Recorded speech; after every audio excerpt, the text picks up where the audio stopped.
одно из таких событий, которое сегодня произошло, это вручили звание заслуженного художника-керамиста.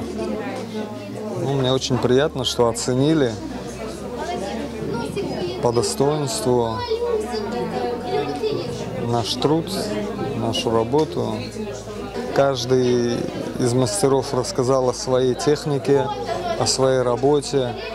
Очень интересно было послушать, показать свои работы. Да, сегодня я провел здесь небольшой мастер-класс. Каждый из присутствующих мог попробовать ощутить то, каким образом это все происходит. Вот. Людям нравится. Вот до сих пор сидят, работают. Я участвую в мастер-классе Дема Ганиева.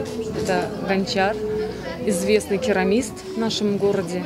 Я очень рада, я очень ждала, кстати, этот мастер-класс, потому что всегда мне было интересно увидеть эту работу. Даже у меня была мечта поработать у него. То есть я была в поисках работы и хотелось бы вот проявить и проверить себя. Сегодня у меня такая возможность проверить свои силы. Ну, мастер оценил, что работа как бы получается. Я этим очень довольна.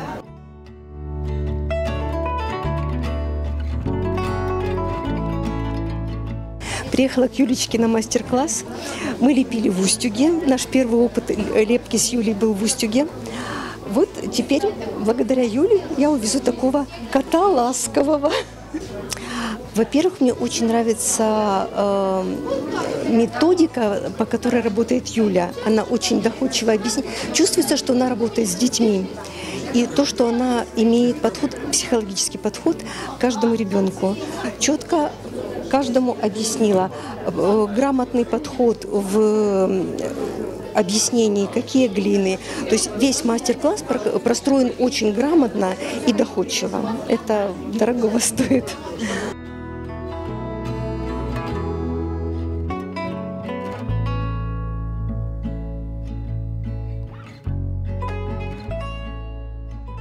Вот это я за полчаса набросал. Вот. А так, обычно, если хорошо сделать, это получилось экспромтом. Я немножко по-другому все делаю. Я вставляю туда твердый кусочек глины, чуть-чуть поползло. Ну, как набросок, он нормальный, хороший. Вот. А вообще потом я доделываю, конечно, работу. В течение часа я делаю хорошую работу.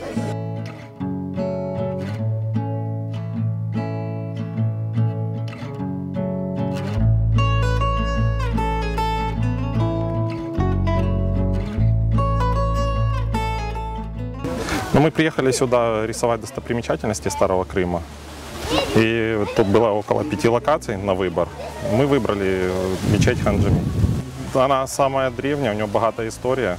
И хочется прикоснуться к этой истории и запечатлеть на своих холстах. Я работаю маслом в технике импрессионизм. Сегодня, как и было запланировано, состоялся пленэр в Старом Крыму.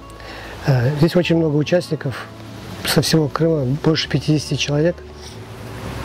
Я житель Старого Крыма, тоже принимаю участие в этом проекте. Мне самому стало очень интересно выйти на природу, выйти пописать этюды, потому что это всегда очень радостное событие. Я всю жизнь получал огромное удовольствие, работая с натурой, когда надо очень быстро схватить, как говорится, переменчивую погоду, солнце, которое быстро меняется. И это очень такой волнительный процесс, потому что одно дело, когда работаешь в мастерской, другое дело, когда пишешь с натуры. Это совершенно разные вещи. Ощущения абсолютно диаметрально противоположные.